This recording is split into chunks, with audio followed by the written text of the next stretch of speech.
हकीम शहजाद उर्फ लोहा पहाड़ है, ये मर्दों की हरीम शाह है, क्योंकि ये ट्रेंड में रहने के लिए कोई भी चवली मार सकता है। मैंने इसका एक वीडियो क्लिप अभी देखा है सोशल मीडिया पर, जिसमें ये कह रहा है कि मुझे असेंबली में जाने का शौक है। बंदा उससे ये पूछे कि ये कैसा शौक है कि लोगों के मुस्तकबिल के साथ आपने खेलना है, इस मुल्क के साथ आपने खेलना है, इस मुल्क के कवानीन के साथ आपने खेलना है। ऑलरेडी आप लोगों को सोशल मीडिया पर इतना ज़्यादा मतलब जलील ख्वार कर चुके हो, क्या आप ये चाहते हो कि इस मुल्क की आवाम को मज़ीद आप जलील ख्वार करेंगे?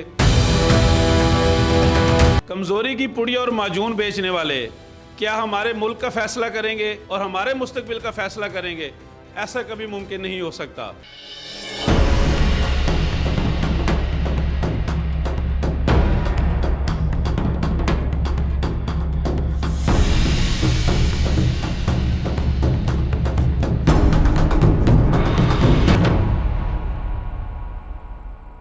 अस्सलाम वालेकुम। साउथ पंजाब डिजिटल के साथ मैं हूं आपका मेज़बान मोहम्मद अकबर। नाज़रीन, आज हम बात करने जा रहे हैं हकीम शहजाद के बारे में, जो कल तक अपनी ज़ूम एनी वीडियोस और शोबाजियों की वजह से सोशल मीडिया पर वायरल था।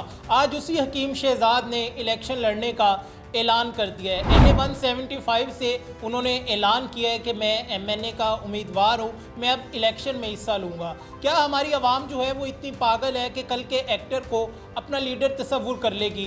क्या इन जैसे लोग जब इलेक्शन की तरफ आते हैं तो इलेक्शन लड़ने का क्या मकसद था? आखिर इलेक्शन का ऐलान क्यों किया गया है?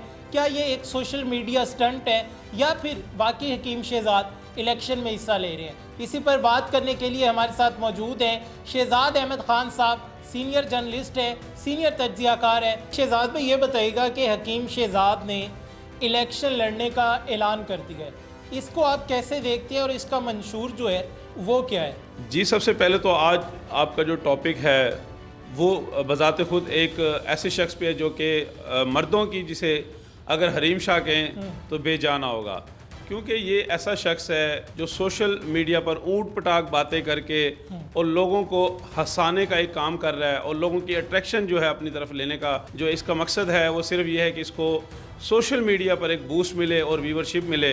दावा उसने ये किया कि मैं वहाँ पर अपनी आवाम के लिए, शुजाबाद की आवाम के लिए निश्तर 3 बनाऊँगा, जबकि जो हकीकत है वो ये है कि हम लोग भी, हमें भी पता है कि निश्तर 2 अभी तक सही तरह मुकम्मल नहीं हुआ, निश्तर 2 जो है अभी तक फंक्शनल नहीं हुआ, तो निश्तर 3 का इनेकाद कैसे होगा? ये भी एक खुद साख्ता सवालिया निशान है। मैंने इसका एक वीडियो क्लिप अभी देखा है सोशल मीडिया पर, जिसमें ये कह रहा है कि मुझे असेंबली में जाने का शौक है।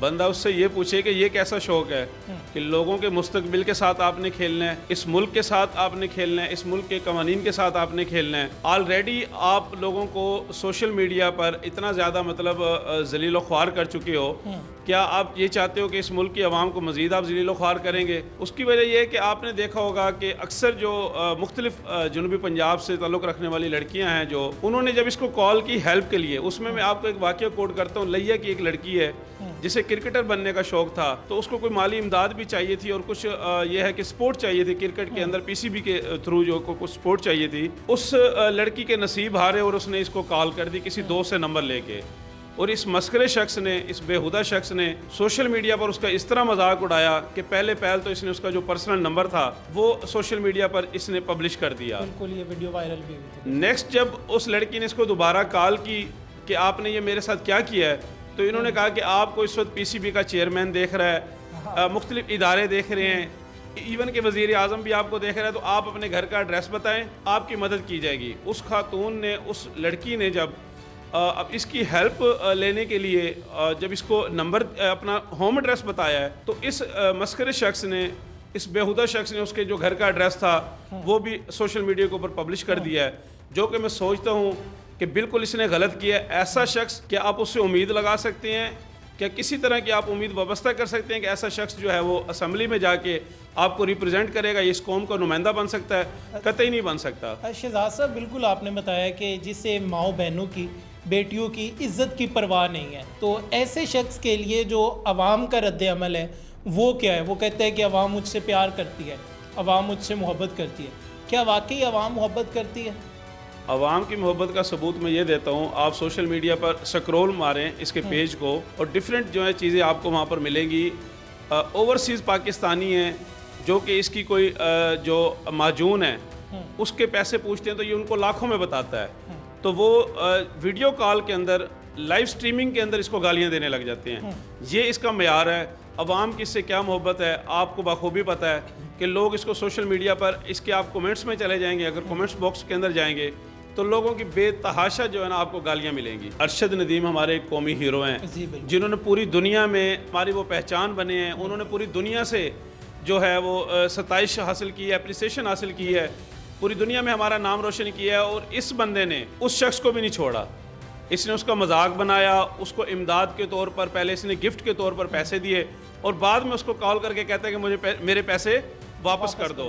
जिस शख्स का ये म्यार हो तो आप कैसे कह सकते हैं कि वो हमारा कौमी लीडर बनेगा। दूसरी जानब हिबा बुखारी हमारी शोबिज़ की एक वो सितारा हैं, चमकता सितारा हैं। पाकिस्तान के जो कल्चरल ड्रामे हैं उनको वो रिप्रेजेंट कर रही हैं। जब वो प्रेगनेंसी में उम्मीद के साथ थी तो इस शख्स ने उसका भी बेतहाशा मजाक उड़ाया और उसको भी जलील ख्वार किया। तो मैं नहीं समझता कि ऐसा शख्स हमारा नुमाइंदा हो सकता है या हमारा लीडर हो सकता है। ऐसे शख्स को हम लीडर तो नहीं कहेंगे, हाँ ये ज़रूर कहेंगे कि एक मदारी है। जो मसूफ़ ये कहते हैं कि मैं सोशल मीडिया पे बहुत ज़्यादा फेमस हूँ, उसका मैं आपको ये बताता चलूँ कि ये वो शख्स है जिसकी जो वीडियो है, अगर स्क्रॉलिंग के दौरान, स्ट्रीमिंग के दौरान अगर बच्चों के पास मोबाइल है और इस शख्स की वीडियो आ जाए तो वालिदैन अपने बच्चों से मोबाइल वापस ले लेते हैं। इसकी जो आप यहाँ से अंदाज़ा लगा सकते हैं कि सोशल मीडिया पे ये कितना फेम है। शहजाद साहब, हमने देखा कि कुछ टाइम पहले इन्होंने अपनी वीडियोस पर खुद को वज़ीर आला पंजाब लिखना शुरू कर दिया था। फिर इन्होंने कहा कि वज़ीर आला पंजाब मेरे पास आए, मैं उन्हें दावत देता हूँ। फिर इन्होंने अरशद नदीम वाला जो वाक़या हुआ, इस तरह की हरकतों के बाद फिर ये कैसे अवाम में जाएंगे, अवाम इन्हें कैसे एक्सेप्ट करेगी? बात ऐसा है कि मिसाल एक बनी हुई है। बड़े सियाने कहते हैं कि जो कुत्ते की दुम होती है वो 100 साल भी बांसुरी के अंदर है, जब आप उसे निकालोगे तो वो टेढ़ी की टेढ़ी रहेगी। FIA वालों ने इसको उठाया, साइबर क्राइम में इसको लेके गए, इसके ऊपर मुकदमा दर्ज हुआ, इसका सॉफ्टवेयर अपडेट हुआ, इसने माफ़ी मांगी। इसने तमाम जो सोशल मीडिया व्यूवर्स थे उनके सामने इसने माफ़ी मांगी कि आइंदा मुझसे इस तरह की हरकतें नहीं होंगी। लेकिन अब आप दोबारा देखें, ये मस्कर आप दोबारा सोशल मीडिया पे इदारों के खिलाफ जो है ना हर्जा सराई कर रहा है। दोबारा मुझे लगता है कि सेकंड राउंड लगाना पड़ेगा इदारों को और इसको दोबारा इसका सॉफ्टवेयर अपडेट करना पड़ेगा। इसमें यह बताएं कि हकीम शहजाद अगर कल असम्बली में चला जाता है तो एक ऐसा शख्स जो अपनी वीडियो में खुद पर कंट्रोल नहीं कर पाता, असम्बली में जाकर वो क्या करेगा? इसकी मकबूलियत का जो हाल है वो आपको मैं बताता चलूँ। जब इसका बेटा पैदा हुआ तो इसने उसका नाम टन टन रख दिया और उसके बाद इसने एक फंक्शन अरेंज किया अपने दोस्तों के लिए। उस फंक्शन में इसकी जो बड़ी बेगम थी उसकी और दानिया शाह की आपस में शदीद किस्म की लड़ाई हो गई। जब लड़ाई हुई तो दानिया शाह ने इसको बिल्कुल शटअप कॉल दी और उस वक्त तक इसके साथ उसने सुलह नहीं की जब तक ये ग्रैंडी कार लेके, करोला नई 0 मीटर कार की चाबी लेके अगले दिन उसके पास पहुंचा है तो उसने इसके साथ सुलह की है।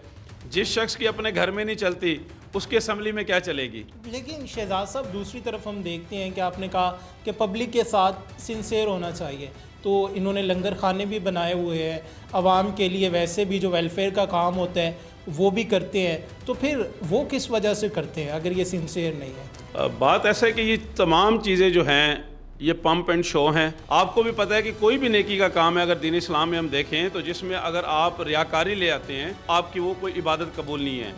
दूसरी जानब यह है कि अगर चंद लोगों को हज़ारों रुपए दे के अगर रोटी खिला के उनका पेट भर के ये अगर नेकी कर रहा है तो दूसरी जानब देखें कि लोगों से लाखों रुपए लूट रहा है, मजून के नाम पर, अपनी अद्वियात के नाम पर लोगों से लाखों रुपए लूट रहा है। तो जो बंदा किसी को भी मतलब ये कि ये किस्म का फ्रॉड है, मैं इसको इस सेंस में कहूँगा, ये फ्रॉड इसलिए कहूँगा कि चंद माजून जो चंद हज़ारों में तैयार होती है वो लाखों में दे देना, लाखों रुपए में ओवरसीज पाकिस्तान को लूटना। 500 की रोटी खिलाई और 5000 का टीका लगा बिल्कुल ऐसे ही है जी, 500 की रोटी खिलाई और 5000 का टीका लगा दिया। शहजाद साहब, बहुत शुक्रिया, आप कीमती टाइम में से टाइम निकाल कर आए। बहुत शुक्रिया जी, आपका शुक्रिया। सीनियर सहाफ़ी, सीनियर तज्ज़ियाकार शहजाद अहमद ख़ान साहब हमारे साथ मौजूद थे। जो सियासत है एक इंतहाई ज़्यादा संजीदा शोबा है, एक इंतहाई ज़्यादा संजीदा फील्ड है। तो हकीम शहजाद जैसे जो लोग हैं जो शोबदेबाजियाँ करते हैं, शोखियाँ मारते हैं, सोशल मीडिया पर अपनी जूम यानी बातों की वजह से, अपने मस्करेपन की वजह से लोगों को हंसाते हैं, तो ये लीडर नहीं बन सकते। लीडर बनने के लिए आप में वो काबिलियत होनी चाहिए कि आप सीरियस इशू पर आवाम के जो मसाइल हैं उनसे आगाह हों, आवाम के जो मसाइल हैं उनको हल कर सके। लेकिन अगर आप जैसे लोग असम्बलियों में जाकर भी शोबदेबाजी करेंगे तो फिर पाकिस्तान का अल्लाह हाफिज़ होगा। आपके ख्याल से हकीम शहजाद इस इलेक्शन में कामयाब हो पाएगा या नहीं हो पाएगा? हकीम शहजाद का मुस्तकबिल जो है वो क्या होने वाला है? हकीम शहजाद ने इलेक्शन में हिस्सा लेने का ऐलान क्यों किया है? कमेंट सेक्शन में हमें लाजमी बताइएगा। अपने मेज़बान मोहम्मद अकमल को दीजिए इजाज़त। अल्लाह निगहबान।